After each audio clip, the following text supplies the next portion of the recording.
성경 보겠습니다. 요한복음 2장 13절부터 보겠습니다.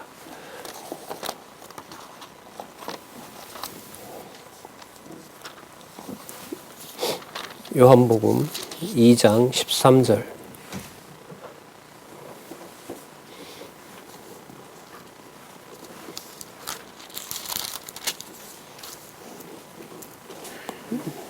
제가 읽겠습니다.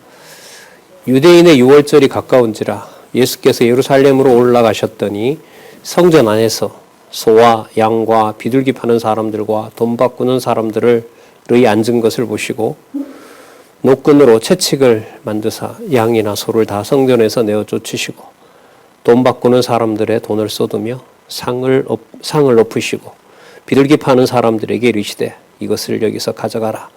내 아버지의 집으로 장사하는 집을 만들지 말라 하시니 제자들이 성경 말씀에 주의 전을 사모하는 열심히 나를 삼키리라 한 것을 기억하더라. 이 시간은 이제 다시 시작한 기독교 교리사 시간입니다. 교리에 관한 내용은 개념은 지난번에 우리가 성경 본문에서 부정적으로 그리고 긍정적으로 살펴본 바가 있습니다. 예를 들면 사도행전 지난 시간을 좀 떠올리면요. 사도행전 16장 4절에 나오는 그 교리, 도그마라 그랬죠. 도케인, 도그마 이런 뜻인데요. 이 교리라는 말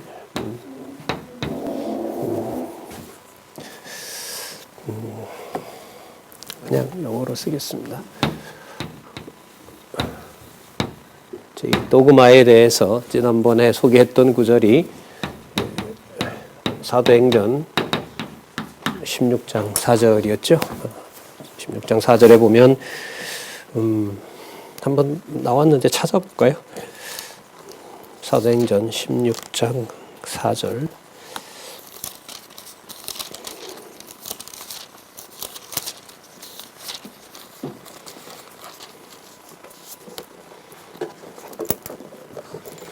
여러 성으로 다녀갈 때에 예루살렘에 있는 사도와 장로들의 작정한 규례를 저희에게 주어 지키게 하니 이에 여러 교회가 믿음이 더 굳어지고 수가 날마다 더하더라. 물론 그 4절의 주어는 3절에 보면 바울이라고 나오죠. 바울이 그를 데리고 이때 그가 누구냐면 디모데거든요.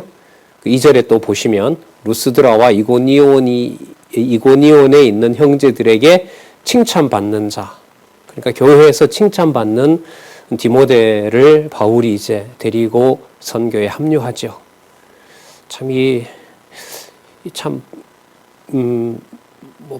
현재로서는 부럽기도 하죠. 왜냐하면 영구 이 성경신학을 전문 이렇게 연구하고 강의하는 동역자가 없다 보니까요. 이런 구절이 이렇게 들어와요. 그러니까 그 더베와 루스드라에 갔는데 거기에 이제 너무나 젊은 사람인데 그 어머니가 유대인이니까요. 아마 예수님이 임하신 다음에 성령이 임하신 다음에 아마 거기서 키웠겠죠. 근데 가보니 교회가 다 좋아하고 또 말씀에 대해서도 너무나 잘 알고 있는 이 디모데를 데리고 가려고 합니다. 그리고 데리고 가죠. 동역자입니다. 제자이자 동역자가 되겠죠. 3절에 보면 그를 데리고 떠나고자 할새 그 지경에 있는 유대인들을 인하여 그를 데려다가 할례를 행하니 한 사람인가 그래요. 이게 할례를 직접 이렇게 행하죠. 나중에 예루살렘 성전에 가서도 그 사도들이 그래요. 지금 유대인들이 당신을 죽이려고 40여 명이 밥도 안 먹고 죽이려고 한다. 그래서 당신이 혹시 데리고 온 사람들에게 할례를 주면 그 일이 좀 무마가 될 수 있을 것이다. 이제 이런 기록이 나오거든요. 하지만 무마되지 않습니다. 하나님께서는 그때 섭리하시는 거 보면 성령께서 분명히 모든 걸 해나가시는데 성령께서 그 순서와 규모를 성령께서 정하세요. 그러니까 뭐냐 하면 A도 선이 맞고요. B도 선이 맞는데 두 가지 다를 하나님이 섭리하시는데 A가 아니라 B를 선택하게 해요. 사도 바울이 예루살렘에 가면 고난을 당할 것이라는 것을 환상을 통해서 이상을 보여주니까 어떤 그 유대인이 와서 사도 바울이 허리띠를 가져다가 자기 허리에 매면서 당신 가면 이렇게 결박당한다는 거예요. 그걸 성령께서 이상으로 보여주셨어요. 그런데 사도 바울 역시도 예루살렘에 갈 수밖에 없는 상황을 하나님께서 줬단 말이죠. 그래 그 사람은 그 상황을 보고 예루살렘으로 가지 마세요라고 그럽니다. 근데 사도 바울은 죽을지언정 간다고 죽을 각오도 되어 있다 하면서 가는 거죠. 그럼 그 사람은 사단이 주장해서 그런 건가요? 아니란 말이죠. 예. 그러니까 이상으로 보여준 것도 하나님이 그랬고, 하지만 그런 의미에서 인간적으로 말을 좀 한 거죠. 가시면 안 됩니다. 고난이 기다리고 있기 때문에 가시면 안 됩니다라고 하는데, 사도 바울은 고난이 기다리고 있음에도 불구하고, 하지만 다르게 말하면 사도에게 약속한 고난과 핍박이 기다림으로 제가 가야 되는 겁니다. 그러니까 전제는 똑같아요. 성령께서 보여주셨는데요, 가시지 마세요. 성령께서 보여주셨으므로 저는 더 갈 겁니다. 그 두 가지 사안을 누가 결정하시느냐? 성령께서 하시는 거예요. 가정교회에서부터 이것은 아주 유의를 해야 될 것 같아요.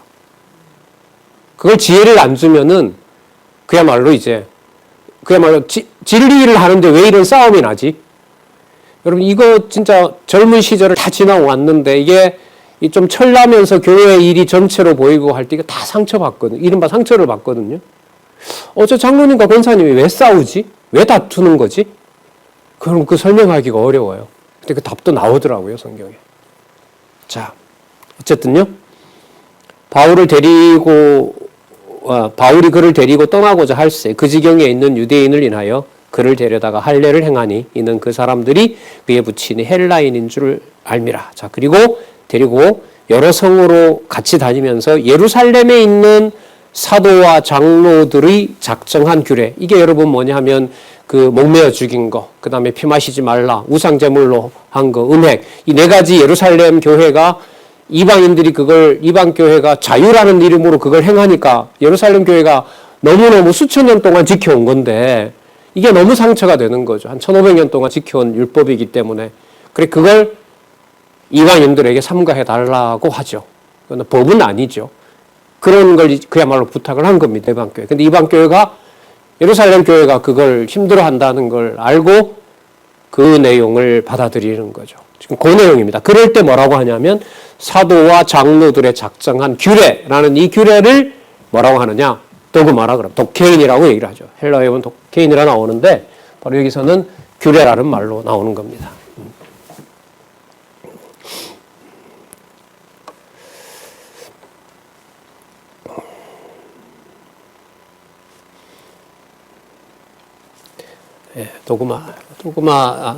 도그마 이 말이 여러분 이제 도케인이라는 그 뭔가를 가르치다 이런 이제 동사에서 왔는데 도그마라는 것이 이게 바로 이제 헬라어죠. 이게 영어로 돼서 이 책 제목이 바로 The History of Christian Doctrine 이렇게 나옵니다. 이게 도그마가 영어로 이제 제가 아까 이걸 영어로 그랬는데요. 영어는 이게 아니고 이렇게 되죠.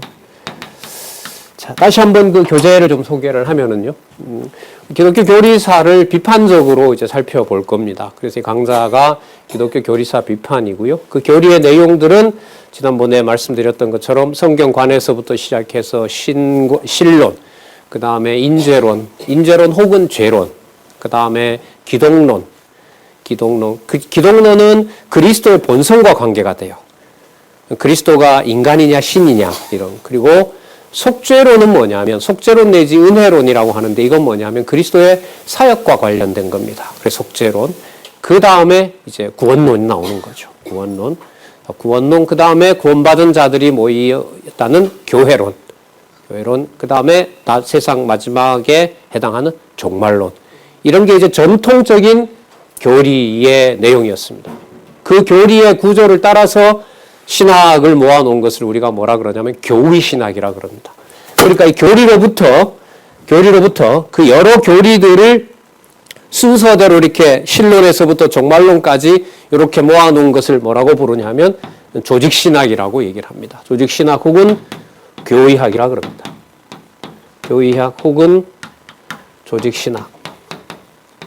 요즘은 교회 교의학 이렇게라고 부르는 거죠. 그러니까 이 신조로부터 도그마로부터 뭐가 나오냐면 교의학이 나온 것이 전통적인 교회의 어떤 신학, 개혁파 신학의 신학이었습니다. 그래서 일단 교재는 제가 다 쓰지 못했습니다. 요약하고 쓰고 이런 욕심도 좀 부려봤는데 도저히 그런 시간이 나질 않더라고요. 일단 그래서 이 루이스 볼코프의 기독교 교리사를 가지고 주 텍스트로 일단 해서 이걸 이제 여러분들에게 요약해서 제공을 하려고 합니다. 조금 전에 올렸는데 앞으로 미리 한 며칠 전에는 올리도록 그렇게 하겠습니다. 수요일, 목요일쯤에는 여러분이 좀 공부하실 수 있도록 일단 우리 사이트이죠. ibtor.kr의 공지사항에다가 이 자료를 계속 올리겠습니다. 그러니까 나가는 이제 진도와 상관없이 이 책 끝까지를 제가 이제 요약을 할 겁니다. 요약해서 올려놓고 앞으로 논문을 쓰시거나 교리사에 관심 있으신 분은 이 책을 일단 사셔서 같이 공부를 해 가시면 좋겠습니다. 교리와 관련해서도 제가 어떤 만약에 논문을 쓴다 이러면 이 책을 인용하면서 도움을 좀 받아야 되기 때문에요. 자, 그래서 앞으로 성경신학적 관점에서 기독교 교리사를 어떻게 정리할지 또 교리사를 어떻게 기술할 건지 이거는 좀 큰 숙제로 남아 있는 겁니다. 자, 그래서 제가 요약을 할 때는 오늘 받으신 것도 보시면은 다른 부분들은 이제 요약하면서 페이지를 적었고요. 그 다음에 직접 인용한 것은 이 작은 따옴표 쳤죠? 작은 따옴표. 이거는 성경 본문을 직접 인용한 거고 옆에다가 여기다 이제 쪽수까지 적었거든요. 이건 이제 공부하시거나 만약에 논문을 쓰시는 분들이 이제 요 내용들을 갖다가 이제 바로 쓰셔도 되고요. 제가 파일을 올려놨으니까 여러분들 학교에서는 이런 걸 뭐라 그러냐 하면 남들이 해야 되는 걸 이렇게 요약해서 미리 올려놓는 걸 이런 거 보고 우리가 공부하는 그런 세계에서 노가다라 그래요.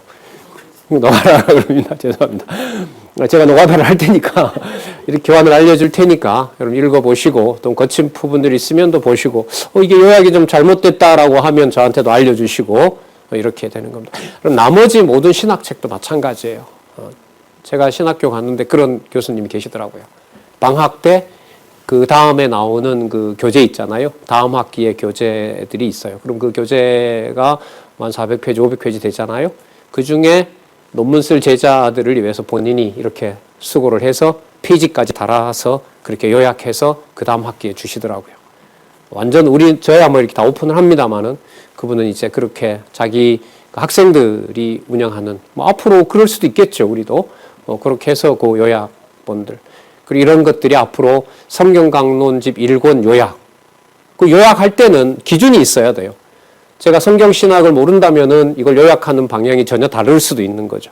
자, 그리고 또 하나는 비판이기 때문에 교리가 나올 때마다 그때마다 성경에 근거한 그런 비판도 이제 할 생각입니다. 그래서 이 강의가 진행되면서 전통적으로 어떤 신학적인 문제들을 어떻게 풀지 못했는지 그리고 그런 부분들을 알아보고요. 그리고 이 책의 특징이 뭐냐면 단원이 끝날 때마다 질문을 던져요. 근데 그 질문들이 제가 그 대학원에서 종합시험이라는 걸 나중에 논문 쓸 때 보거든요. 그 종합시험을 볼 때 나왔던 문제들 수준 정도가 됩니다. 제가 지금 여기 보면 뭐 120 몇 페이지 이렇게 나오잖아요. 그와 관련된 부분들의 어떤 질문을 제가 한번 해볼게요. 지금 기독론하고 있는데요. 기독론하고 있는데 기독론과 관련해서 이런 질문들이 나옵니다. 예를 들면 이 책 131페이지인데요. 여기 한 10개 넘어요. 이런 질문들이. 로스켈리누스와 아벨라르는 어떠한 옛적의 오류들을 실질적으로 제안하였는가? 이 질문에 만약에 대답을 하려면 로스켈리누스나 아벨라르에 대해서 공부를 해야겠죠. 왜냐하면 이 중세 신학자들인데 중세 신학자들이 우리는 일반적으로 로만 카톨릭이라고 하는데 그 로만 카톨릭과는 달리 성경에 근거한 나름대로 그 신학을 전개한 신학자들이 있어요. 그래서 나중에 개혁자들에게 영향을 준 칼빈에게도 영향을 준 칼빈의 기독교 강요를 보면 그런 게 있단 말이죠. 그래서 우리 지금 성경 신학을 전파하는 대상이 무슨 세상 사람들 전부인 거지 단지 개혁파의 개신교만 아닌 거잖아요. 뭐 천주교도 얼마든지 가능하고요. 뭐 잘 아시겠지만 우리 원로가 목회하실 때 보면 통일교도 강단에 세워도 된다라고 얘기한 거죠. 맞아서가 아니라 나는 성경의 권위를 믿고 확신하기 때문에 성경적인지 아닌지를 성도님들이 확인하시기 바랍니다. 그거는 뭐 성경 신학 학술원에서 같이 공부하는 앞으로 연구자들도 그게 개방되어 있는 거죠. 뭐 누군들 못 만나겠습니까? 예. 교황청에서 와서 성경 신학을 소개하라 하면 여러분인들 안 가시겠어요? 안 가실 거예요? 너나 가라고요? 같이 가야죠. 같이 가서 성경이 하나님 말씀이다. 로마 가톨릭의 그런 교리는 성경적이 아니라고 생각한다. 맞다. 우리는 베드로가 그 열쇠 가진 것을 우리는 교리적으로 믿는다. 그러면 한번 토론 한번 하자. 이렇게 이제 진리에 대한 논의를 해갈 수가 있는 거겠죠. 자, 여기는 주로 이제 중세신학자들이 나오고요. 그걸 소개했으니까 책에. 그리고 이제 뒤로 넘어가면 제가 다는 안 하고요. 하나 또 읽어볼게요. 우리는 루터파의 공식적인 기독론을 어떻게 찾을 수 있는가? 협화 신조의 앞뒤가 맞지 않는 듯이 보이는 진술들을 어떻게 설명할 수 있겠는가? 협화 신조라는 게 루터파의 기독론이거든요. 기독론이라는 말은 예수님이 사람이냐 하나님이냐 이게 중요한 거고요. 두 번째, 예수님이 그러면 사람이냐 하나님이냐에 따라서 그가 한 사역이 누구의 사역이 되고 누구의 사역이 될까요? 사람이 한 사역이냐 아니면 하나님이 한 사역이냐. 자, 여러분 제가 아까 그 본문을 하나만 더 읽어보고 얘기를 할게요. 루터파와 개혁파는 빌립보서 2장 5절에서 13절에 대한 해석에서 어떻게 달랐는가? 여러분 개혁파가요 루터파 교회하고 교리에 있어서 유사한 것도 있지만 아주 결정적으로 차이가 나는 게 있습니다. 이 기독론이에요. 기독론에서 차이가 나고 그 다음에 그 성찬식, 그 성례식 이런 부분에서도 차이가 많이 납니다. 루터파는 그 로만 카톨릭하고 유사하죠. 잔과 포도주를 마실 때 그 떡과 포도주를 먹을 때 그게 임재하고 그게 카톨릭 같은 경우에는 화채설로 가죠. 그리스도의 몸과 살과 피가 몸으로 간다고 얘기를 하죠. 이 교리적으로 개혁파에서는 받아들일 수가 없는 거란 말이죠. 하지만 그 의식은 자리 잡아버렸죠, 벌써. 예? 자, 그래서 루터파와 개혁파는 빌립보서 2장 5절에서 11절에 대한 해석이 어떻게 달랐는가? 이거 기억이 안 나시면 빌립보서 찾아봐야겠죠. 자, 빌립보서 여러분 2장 5절과 7절은 왜 중요하냐면 그리스도께서 죽기까지 복종하셨으니 십자가에 죽으심이라는 구절이 나오거든요. 죽기까지 복종했다는 게 여러분 육체로 복종했을까요? 아니면 육체 이상일까요? 그 이상이라는 게 뭘까요, 그러면? 몸으로 분명히 십자가에 죽으신 거 맞죠? 그럼 나도 십자가에 달려 죽으면 그리스도가 하신 일만큼 한 일이 되나요? 왜 아니죠? 그렇죠. 거기에서 그리스도의 그 본성을 어떻게 보느냐에 따라서 답이 확연히 달라지는 거죠.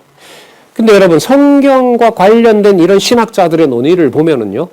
성경으로 가기보다가 성경에서부터 어떻게 해요? 떨어져 나간 경우가 훨씬 많습니다.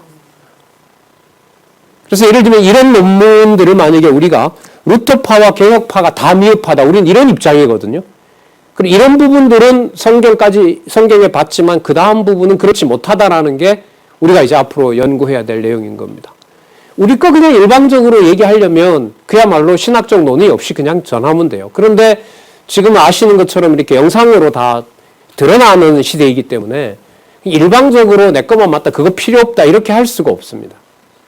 단 그러한 것을 성경신학적인 관점에서 또 성경의 관점에서 성경의 통일성이라는 성경신학적인 관점에서 설명을 할 수 있느냐, 비판할 수 있느냐 이런 것들이 이제 중요한 어떻게 보면 일로 남아있는 거죠. 그래서 여기서 구체적으로 소개하는 빌립보서 2장 5절에서부터 11절까지 내용 이거 하나 가지고 여러분 석사 논문 쓰고 박사 논문을 써요. 주로 내용은 뭐냐? 중세의 누구는 어떻게 봤느냐? 근대에는 어떻게 봤느냐? 개혁파는 어떻게 봤느냐? 개혁파 신학은 근대는 어떻게 봤느냐?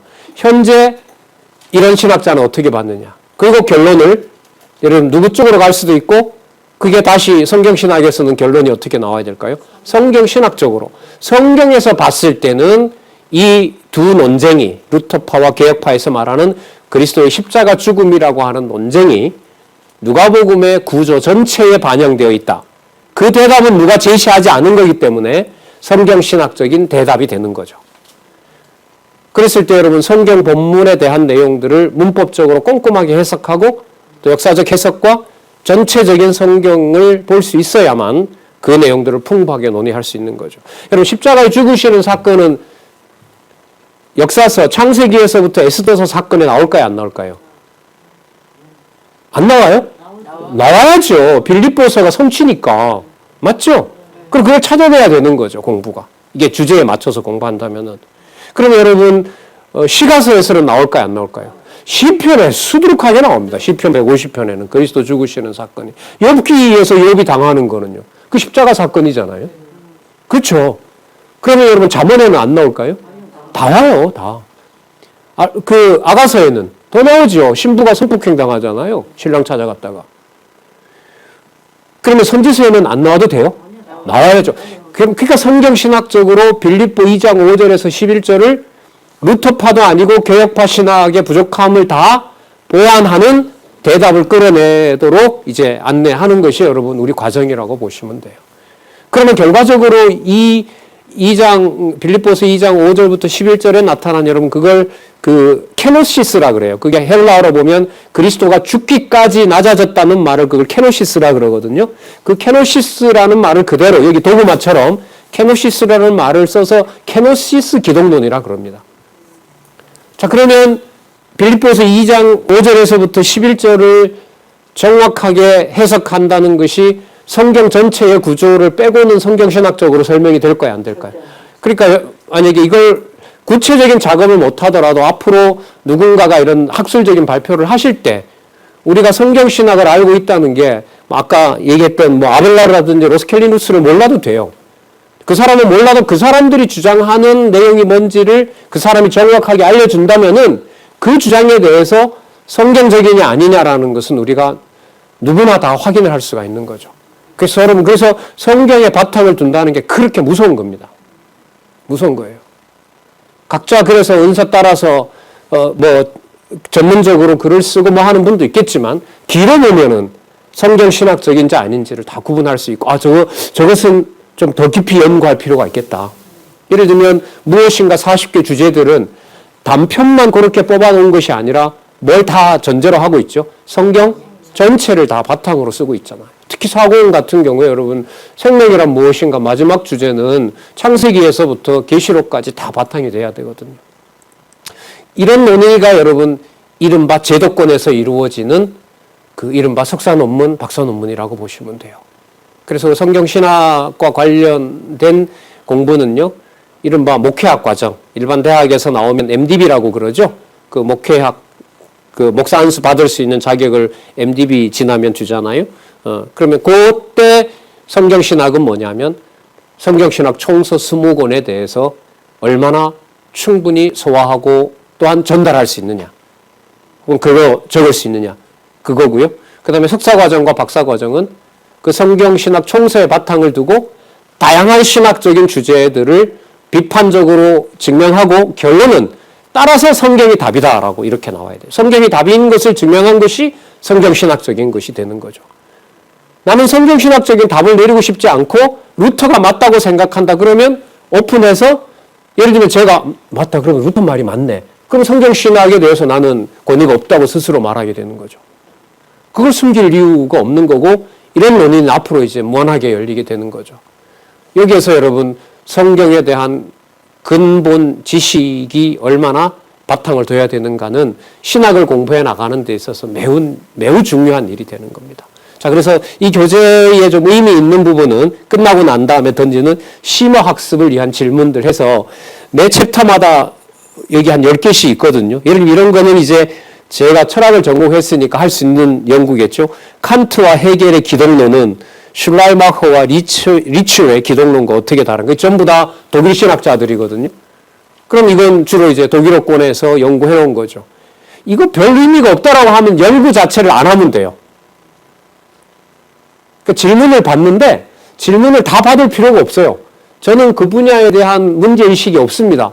그럼 문제의식 갖고도 서로 토론하는 거죠. 이런 문제를 어떻게 삼지 않고 연구를 하는지. 예를 들면 여러분, 성경신학에서 성경신학 총서와 관련된 논문을 쓰는 MDB 과정이 지금 만들어졌잖아요. 오이코스 대학에.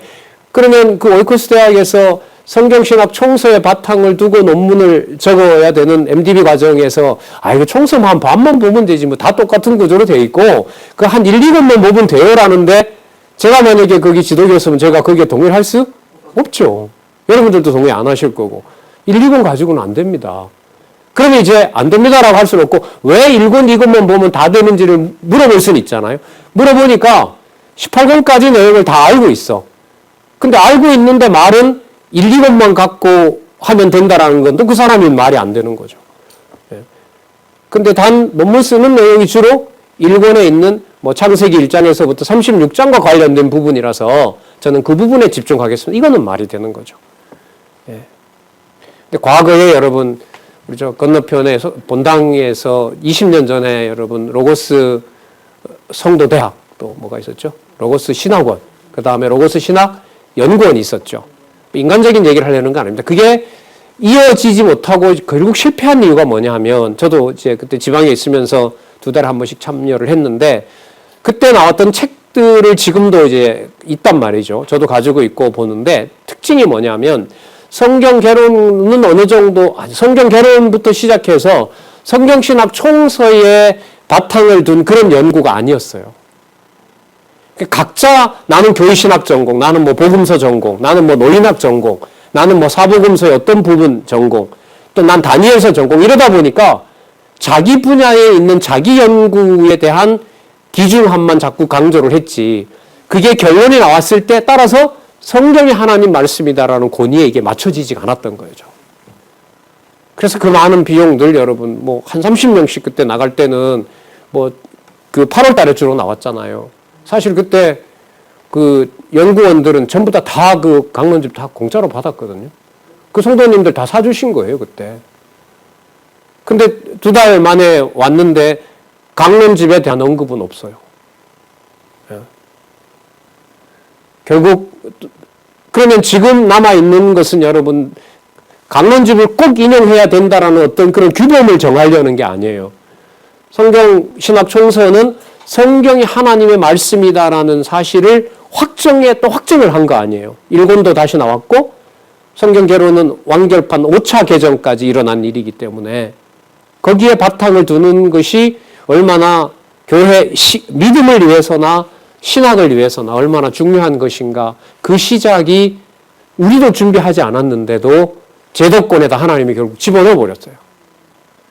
단 그 제도권에서 할 때 성경신학 총서를 가지고 해야만 된다는 확과가 생긴 거죠. 여기에 이제 앞으로 지난번 말씀드렸습니다마는 한글을 주로 보는 우리, 이게 앞으로 번역된 책도 있으니까 점점 번역이 되면 영어권에서, 그리고 중국어로 번역된 책은 구약이 지금 사사기서가 끝나가고 있고요. 그 다음에 신약은 지금 사도행전 하고 있거든요. 그 정도면 얼마든지 성경신학에 대해서 그 성경 개론은 이미 나와 있고요. 그리고 지금 그 상황에 여러분들과 제가 있는 겁니다.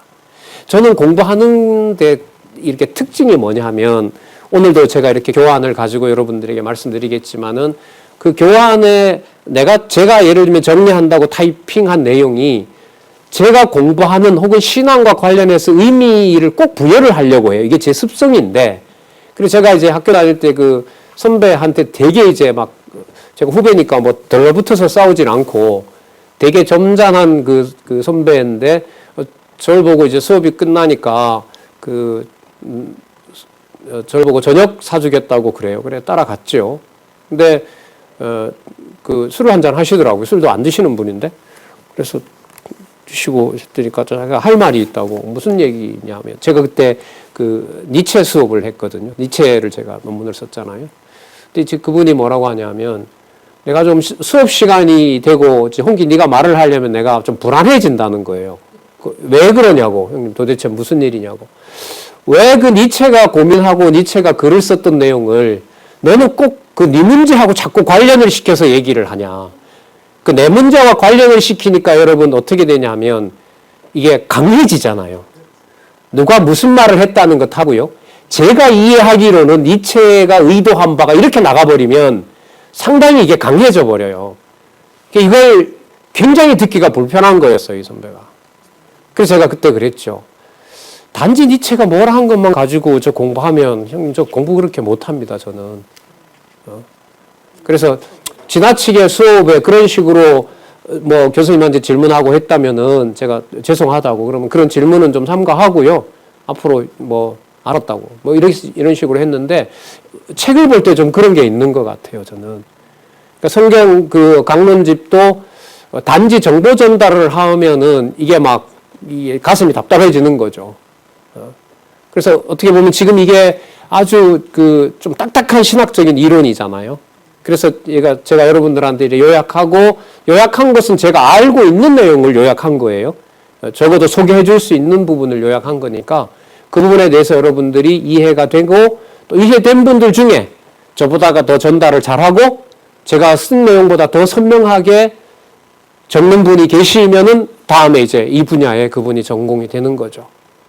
예를 들면 교리사는 이런 부분을 성경신학적으로 확실하게 비판할 수 있는 분이 나올 수 있기를 바라면서 이제 저는 강의를 드리는 겁니다. 여러분 조금 전에 인용했던 내용으로 가서 우리 시간 되는 데까지 한번 살펴보겠습니다. 이 아시는 대로 예수님이 6월절에 가서 성전에서 그야말로 이제 막 채찍이나 이런 걸 가지고 뒤집어 엎어버리시는 거잖아요. 그리고 그 16절에 보면 비둘기 파는 사람들에게 여기서 가져가라고 하면서 뭐라고 하시냐면 내 아버지 집으로 장사하는 집을 만들지 말라. 시장으로 바꿔놨다는 거예요, 너네들이. 근데 6월절이니까 이게 재물이 있어야 되거든요, 유대인들의 전통에 의하면. 그 사람들로서는 잘못한 게 아니에요. 수년 동안, 수십 년, 수백 년 동안 그렇게 해오던 거라. 그런데 예수님이 그걸 문제로 삼았어요. 자, 그 다음에 제자들은 성경 말씀에 주의 전을 사모하는 열심히 나를 삼키리라고 했던 약속이 이루어진 거라는 거죠. 여러분, 이걸 실제로 여러분 그 채찍을 만들어서 후려친 분은 나사렛에서 태어났고 자랐던 바로 그분이 있죠. 맞죠? 예. 유령이 한 게 아니잖아요. 그러면 나사렛 예수라는 그 사람의 몸의 의지를 가진 그 사람이 한 걸까요? 아니면 그 이상일까요? 그 이상 뭐요? 하나님이 한 것이에요? 왜 웃으세요? 하나님이 한 것이에요? 아니에요? 하나님이 한 것이 아니면 요한복음의 성경신학의 주제인 뭐에 의한 성취? 본성에 의한 성취가 아니에요. 그러면 이런 면에서는 뭐가 나오는지 이미 답이 나와요. 예수께서 예루살렘에서 성전을 청소하신 사건은 인성과 신성이 전부 결합된 것이고 요한복음 전체 주제로 봤을 때는 이 사건을 어디에 초점을 맞춰야 된다? 본성인 신성에 맞춰야 된다. 이게 답이 나와 있어요, 성경은. 성경신학은. 그러면 그런지 아닌지를 그와 관련해서 논의한 사람들의 글을 읽으면서 동의하는 부분과 동의하지 않는 부분을 뽑아내고 그리고 그 성경신학적인 주제로 끝에 가서 결론을 내려야 되는 거죠. 그래서 보니까 과거에 누구도 그런 부분까지는 봤지만 요한복음 전체를 근거로 잡은 것은 성경신학밖에 없다. 그럼 이렇게 말하면 학회라든지 다른 신학자들을 만났을 때 기독론을 전공한 사람을 만났을 때 설득력이 있을까요? 없을까요? 설득력이 있는 거죠. 어떤 뭐 학회를 누구는 들어오고 누구는 들어오지 말라 이런 부분은 아니거든요. 학회는 적어도. 예. 그런 부분들이 많다는 거죠. 많아요. 그래서 이 책에 활용을 할 때 재밌는 부분이 그래서 제가 이 책을 읽으면서 제 스스로 실험을 해봐요. 너는 성경신학적으로 답을 내릴 수 있냐?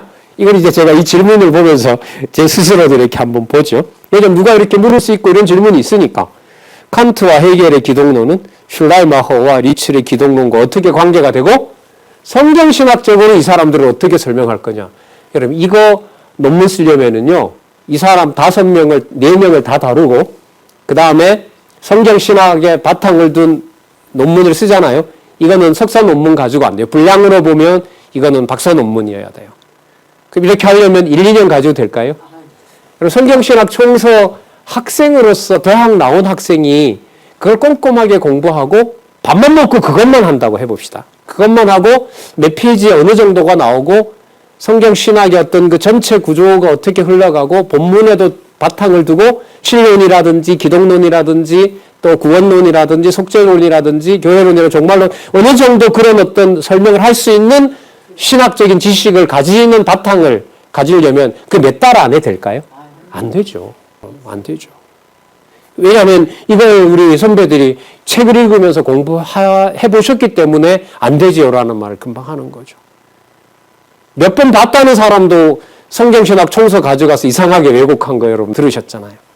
진짜 그야말로 하나님이 해주셔야 되는 거죠. 그리고 여러분 여기 있는 칸트나 헤겔이나 이런 사람들까지 하려면 이거 원전이 다 독일어거든요. 번역된 것도 있지만 안 될 것도 있고요. 그 다음에 두 번째는 이 사람들이 기독론에 대해서 어떻게 말해 놓은 건지 또 논문 찾아야 돼요. 그러면 여러분 적어도 몇 년 가지고 될까요?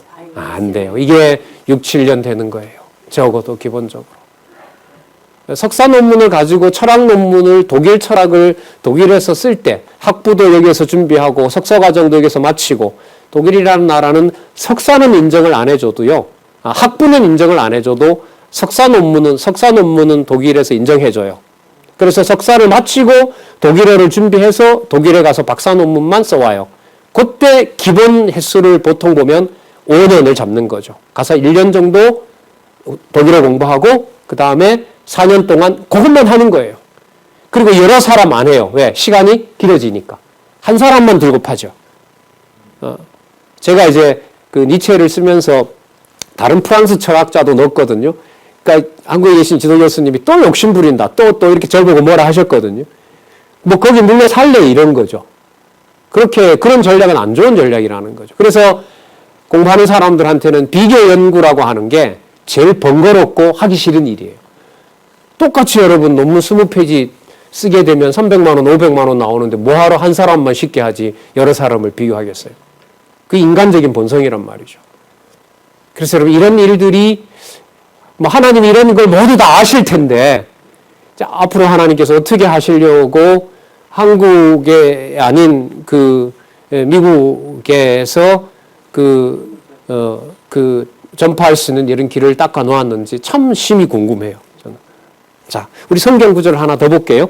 자, 그래서 여러분 이 요한복음 2장 13절에서부터 17절 내용에 이걸 제가 제시한 이유가 바로 이게 기독론의 핵심인 인성이다 신성이다라는 것을 여기서 전부 결론을 내는 부분이 요한복음이기 때문에. 그럼 인성에 대한 내용들은 어디서부터 와야 되죠? 나사렛 예수인데 그가 바로 그리스도다라고 하는 직임에서부터 와야죠. 그죠? 그럼 마태복음에서부터 요한복음까지 논리적 그 순서가 되지 않으면은 그리스도가 인성이냐 신성이냐라는 논의의 답은 안 나오는 겁니다. 근데 성경신학이 탁월한 것은 어마어마한 일이 벌어진 것은 마태복음이므로 마가복음이고 마가복음이므로 누가복음이고 누가복음이므로 요한복음이라는 그 연결성의 바탕을 둔 예수가 누구냐 이렇게 질문을 하고 답을 낸다는 거죠.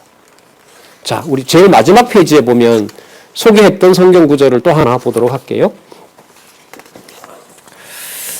자, 5페이지에 보시면 성경 본문에 근거한 비판 및 정리 이렇게 나오는데 이제 이 책을 만약에 앞으로 쓰게 된다면 이 부분이 성경 강론집에 찾아서 이 내용들을 근거로 돼야죠.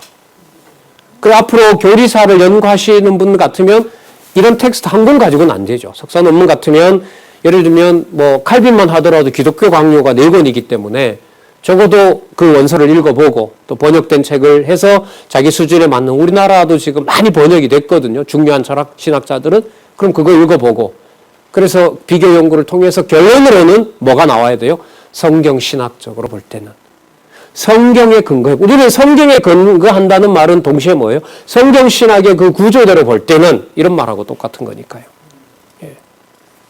그래서 진짜 우리가 뭐 장학생들도 우리가 보내보고 했지만은 그 장학생을 보낼 때는 아무 걱정하지 말고 적어도 그 공부하는 데만 올인하기를 원한다 이런 거잖아요. 예. 앞으로도 이제 그런 경험도 좀 살려서 그렇게 공부할 수 있는 여건이 됐을 때 좀 구체적으로 감안해서 여러분들이 절 후원하시는 것처럼 그렇게 성경신학을 좋아하는 그런 연구자들이 좀 많았으면 좋겠어요. 계실 때 저자도 계시고 원로도 계시고 우리 1세대 성경신학을 공부했던 분들이 봤을 때, 아, 저 방향으로 다음 세대가 어떤 주제를 가지고도 성경신학적으로 해명을 할 수 있겠구나. 그 어떤 희망을 좀 보면서 이렇게 선배들의 어떤 평가도 좀 받았으면 좋겠다, 이런 생각이 많이 들어요. 자, 본문은 어디냐 하면 요한복음입니다. 역시 14장 5절에서부터 12절을 한번 볼게요. 도마가 가로되 주여 어디로 가시는지 우리가 알지 못하거늘 그 길을 어찌 알겠사옵나이까. 자, 그다음 보세요. 예수께서 가라사대 내가 곧 길이요 진리요 생명이니 나로 말미암고는 아버지께로 올 자가 없느니라. 그러면 예수님은 하나님을 아버지라고 얘기를 하죠. 그럼 여기서 예수님께서 인성인가요? 신성인가요? 우리 그 구조로 보면은요, 인성과 신성이 다 합쳐지고 이 본문은 신성에다 초점을 맞춘 거예요. 자, 7절에 그래 너희가 나를 알았다면 내 아버지도 알았으리로다. 이제부터 너희가 그를 알았고 또 보았느니라. 누구를 봤다는 거예요? 아버지를 봤다는 거예요. 그럼 이거는 인성으로서 면대면으로 보는 차원이 아니죠. 그럼 이제 성경을 더 꼼꼼하게 보는 거죠. 그럼 이제 예를 들면 누군가가 마태복음과 마가복음에서 이와 반대가 되는 구절을 찾아낼 수가 있습니다. 그러면 그 반대되는 구절을 설명을 할 때 요한복음은 신성에 초점을 맞춘다. 마태복음에도 보면 예수께서 가라사대라는 말이 있어요, 없어요? 있어요, 거기에도. 그럼 그때 예수께서는 어디에 맞춰야 돼요? 직임을 수행하고 다윗의 자손으로 온 메시아임을 얘기하려는데 초점을 맞추어서 인성 쪽에다가 무게를 두는 거죠. 그러니까 여러분, 직임, 신분, 사역, 성취라는 것이 직임에서부터 본성으로 흐르는 이 흐름이 너무너무 중요한 거예요. 그런 면에서는 나머지 누가 말했는가를 몰라도 돼요. 그걸 안다고 해서, 누군가 이론을 안다고 해서 이걸 자동으로 알게 되는 건 아니니까요. 그래서 다른 연구를 수없이 수십 년을 하고도 성경으로 돌아오지 못하면 우주선 타고 나가 우주미야 되는 거죠. 그래서 코로나 상황에서 성도님들이 직접 책을 보고 같이 공부하는 그 방식들을 서로 이제 어느 정도 다 몸에 익히는 그런 공부팀들이 많다 하더라고요. 뭘 해야만 되고 반드시 해야 되는 게 뭔지에 대해서 같이 공감들을 하시더라고요.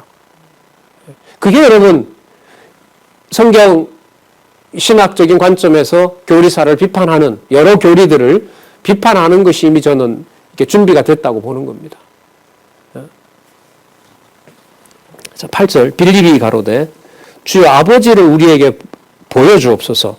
그리하면 족하겠나이다. 그러니까 예수님이 봤다고 하니까 보여주세요. 예수님은 근데 답을 이미 해버렸어요. 봤다 너희들. 이게 인성의 문제가 아니잖아요. 근데 여러분 봤다고 얘기할 때 봤다고 말하는 예수님은 직접 입으로 말하는 분이 앞에 서 있잖아요. 맞죠? 유명히 말씀하신 거예요 이게? 아니잖아요. 나사렛 예수가 분명히 얘기한 거예요.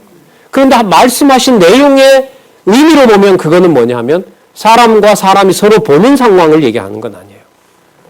그러면 한번 보세요. 지금 기독론에 맞추어서 이 구절들을 기독론이 주장했던 어떤 이론들을 보고 점점 더 물어가다 보니까 이 의미가 어떻게 살아나냐 하면 그러면 성도들이 서로 면대면으로 서로 이야기 주고받는 것이 본성적인 그리스도의 사역으로 보면 눈에 보이진 않지만 살아계신 하나님과의 관계를 확인해 주는 게 되는 거잖아요. 이런 방식으로 가야 저는 신학 공부가 재미가 있는 거죠. 이걸 소위 뭐라고 하냐면 적용이라고 하거든요. 내가 신앙생활을 하는데 내가 성도들과 교회 생활을 하는데 나에게 뭔가 유익한 부분으로 가야 저는 공부가 재미가 있는 거죠. 오래된 얘기인데 그때 성경 로고스 신학 연구원에서 어떤 선배가 저보고 그래요. 제가 그때 그 니체 논문을 써서 주니까 사실 여기 보면 뭐 성경 신학은 한마디도 없는데 이 논문을 쓰는데 성경 신학이 뭐가 도움이 됐어 박전도사 이러는 거예요. 아 선배님 너무나 좋은 질문 해주셔서 감사하다고. 네, 도움이 많이 됐죠. 니체를 자신 있게 읽어갈 수 있는 바탕이 성경신학에 있기 때문에 왜 니체가 이런 말을 할 수밖에 없었는지에 대해서 제 나름대로 확신을 갖는 데 있어서는 아 하나님 이렇게 하셨구나라는 것이 니체를 읽어볼 때도 저는 의미가 있었습니다. 신문에 니체 기고하는 것도 그런 기분으로 하는 겁니다. 뭐 지면 채우기 위해서 하는 건 절대로 아니에요. 예. 그런 의도로 이제 저는 공부하는 어떤 방식이었는데, 물론 우리 원로께서는 뭐 더 하고요. 국민성사학원부터 시작해서 단지 뭐 지적인 어떤 그 욕심 때문에 하신 건 아니라는 거 여러분들 너무나 잘 아실 거니까요. 자, 그럼 좀 더 볼게요. 9절, 예수께서 가라사대 빌립아 내가 이렇게 오래 너희와 함께 있으되 내가 나를 알지 못하느냐? 나를 본 자는 아버지를 보았거든. 이게 여러분 신성에 있어서 너무 중요한 부분이죠. 어찌하여 아버지를 보이라 하느냐? 나는 아버지 안에 있고 아버지는 내 안에 계신 것을 내가 믿지 아니하느냐? 내가 너희에게 이르는 말이 스스로 하는 것이 아니라 아버지께서 내 안에 계셔 그의 일을 하는 것이다. 봤을 뿐만 아니라 내 하는 일이 곧 누구의 일이다? 아버지 일이다. 그럼 여러분 여기서 인성과 신성이 분리가 돼요? 안 돼요.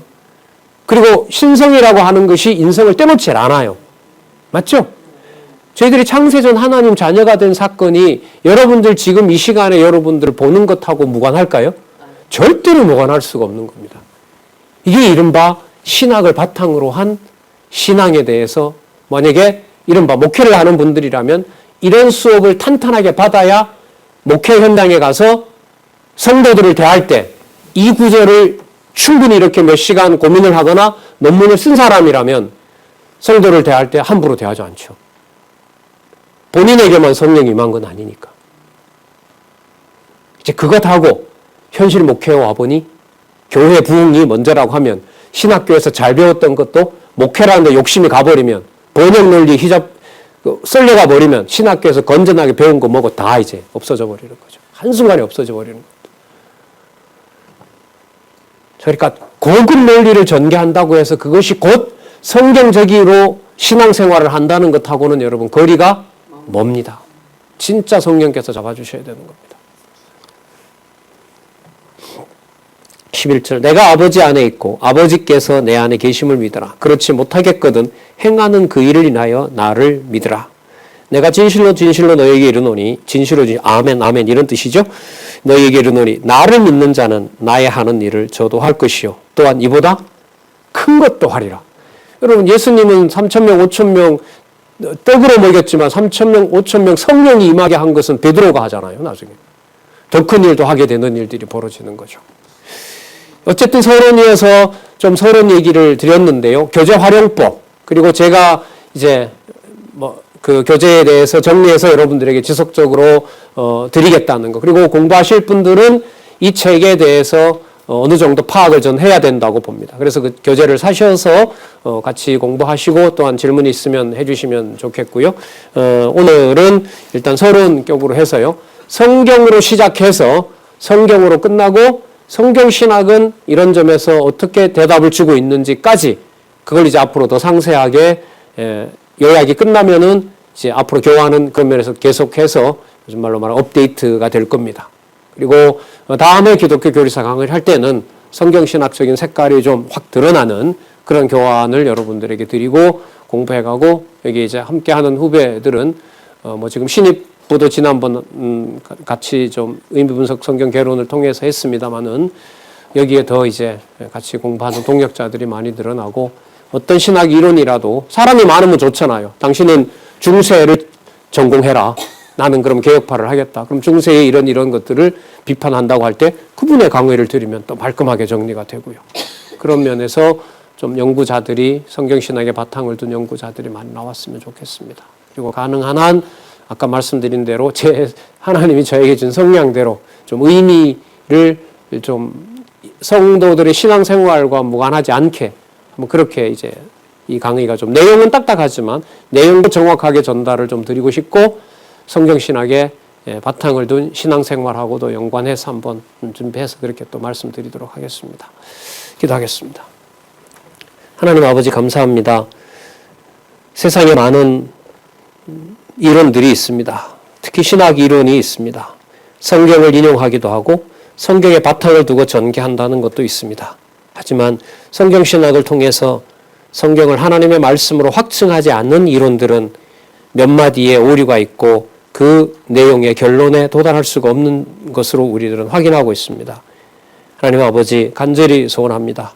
주의 백성으로 이 땅에 보내주셨고 성경신학으로 함께 아는 것과 믿는 것에 하나 되게 하셨사오니 우리에게 더욱 큰 자비를 베푸셔서 모든 정보들을 그리스도를 아는 일에 처복종시킬 수 있는 지혜와 명철을 허락하여 주시고 더욱 여호와를 경외할 수 있도록 인도하여 주시옵소서. 예수님의 이름으로 기도드렸습니다. 아멘.